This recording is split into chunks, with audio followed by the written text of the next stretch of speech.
2. 참 아버님의 설교.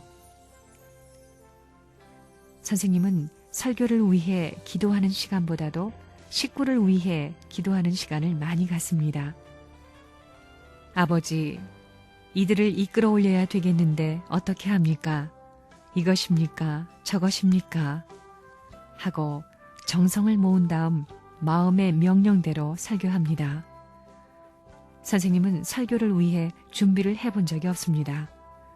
산 체험으로 사실을 말할 때는 모두 감동되지 않을 수 없는 것입니다. 한때 선생님은 함흥에서 굴을 뚫는 일을 했습니다.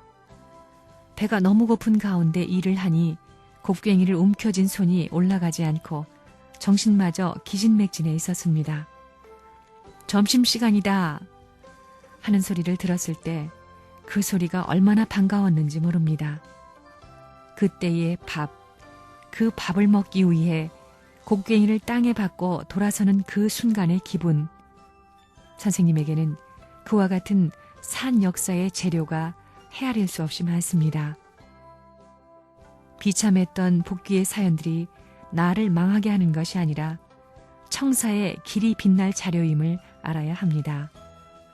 그래서 하나님이 간직한 보화를 끌어모을 수 있는 그날까지 가야 됩니다.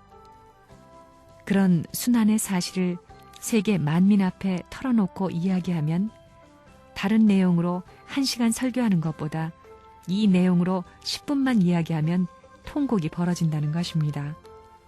그처럼 좋은 설교 내용이 어디에 있겠느냐 이겁니다. 하나님과 밀접한 관계에 있다면 설교 준비하지 않았다고 걱정하지 말라는 겁니다. 그런 훈련도 필요합니다. 내가 유명한 사람을 만나게 되면 하루에 10번 이야기할 때도 있습니다. 그때는 장소에 따라 다 내용이 다른 이야기를 해야 할 것입니다. 그런데 그것을 다 준비해 가지고 하나요? 그럴 때의 마음은 완전히 제물로서의 자각을 하는 겁니다. 나라는 것은 있는 것이 아닙니다. 존재의식이 없는 것입니다. 소유관념도 없는 것입니다. 완전히 받쳐지는 자리에 서면 하늘이 같이 해주는 겁니다. 여러분들이 언제나 주의해야 할 것은 선생님이 지금 어느 방향으로 통해 나가느냐 하는 것입니다. 거기에 보조를 맞추어 나가는 것이 여러분이 설교하는 데 있어 제일 효과적인 방법입니다. 은사를 베풀 수 있는 동기가 되는 겁니다. 선생님이 이 시간에 무엇을 위해 무슨 일을 하는지 알려고 하고 상대적으로 심정적 기준을 선생님과 일치시키기 위해 내 마음을 끌어올려서 선생님 마음을 어떻게 대신할 수 있느냐가 문제인 것입니다.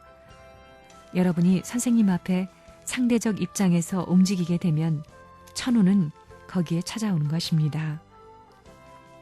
주일날 설교할 때는 심각할 것입니다. 내가 여러분들 같으면 밤잠을 못 잡니다. 어떻게 잠을 잘 수 있어요? 남의 생명을 살리기 위해 주사를 놓는 것입니다. 강장제 주사 놓는 것과 마찬가지입니다. 식구들에게 일주일 동안의 약을 주고 강장제 주사를 놓아야 되는 겁니다. 생명을 다루는 의사가 생명이 경각에 달린 사람에게 주사할 때 심각한 것과 마찬가지로 그런 입장에서 지도해야 된다는 것입니다. 그렇기 때문에 단에 나설 때는 형장에 나서는 것과 마찬가지입니다. 설교할 때는 땀을 흘려야 됩니다. 뒷골에 땀이 흘러야 된다는 겁니다. 눈물과 땀이 없으면 안 됩니다. 그건 철칙입니다. 설교는 걱정할 필요가 없습니다. 선생님이 일생 동안 설교한 200권이 넘는 설교집이 있습니다. 여러분이 영계에 가서 문답하게 될 때 난 보지도 못하고 읽지도 못했어. 그러겠어요? 영어로 아예 번역을 안 시킬 것입니다.